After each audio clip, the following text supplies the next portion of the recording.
Bienvenue au Reg & Ruby's Snacks Heaven. Les gens veulent toujours plus de leur burger.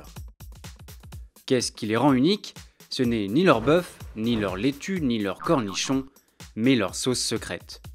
La recette de cette sauce est le bien le plus précieux de Snacks Heaven.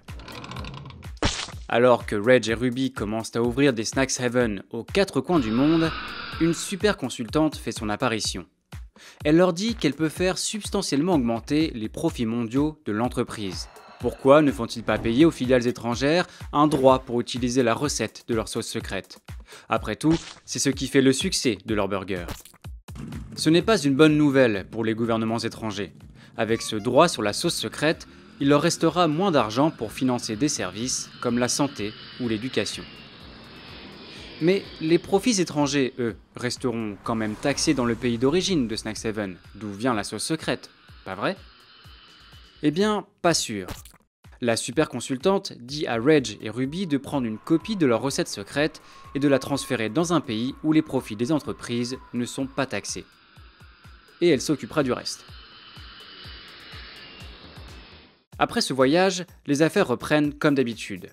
Mais quand vient l'heure de payer ses impôts, les autorités veulent savoir où est passé tout l'argent des entreprises de Snacks Heaven qui prospèrent dans le monde entier. Reg et Ruby présentent alors un document de leur super consultante qui explique pourquoi les profits indiqués sur leur déclaration fiscale sont si petits. Les filiales étrangères de Snacks Heaven paient un droit pour utiliser la recette étrangère de la sauce secrète, pas la recette originale. Les revenus venant de ces droits se trouvent dans un paradis fiscal et n'ont pas à être taxés ici. En envoyant dans un paradis fiscal la propriété intellectuelle, c'est-à-dire la recette secrète, la super consultante a prodigieusement réduit les revenus imposables des filiales étrangères de Snacks Heaven, et ce, sans augmenter ses revenus imposables dans son pays. Les profits mondiaux de Reg et Ruby explosent, mais les pays étrangers ont moins d'argent pour construire des hôpitaux et des écoles. Et comme les profits restent dans un paradis fiscal, les hôpitaux et les écoles du pays de Snacks Heaven y perdent aussi. Dans toute la ville, la super consultante a un coup d'avance sur les autorités.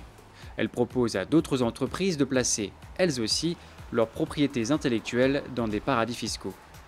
Et il ne s'agit plus seulement de burgers. Pourquoi ne pas faire payer un droit pour utiliser le logo d'une entreprise, par exemple, ou la technologie d'une application de smartphone? Les possibilités sont infinies. Les produits restent les mêmes, mais alors que les entreprises prospèrent et que les profits augmentent, les gouvernements, eux, n'ont plus grand-chose à se mettre sous la dent.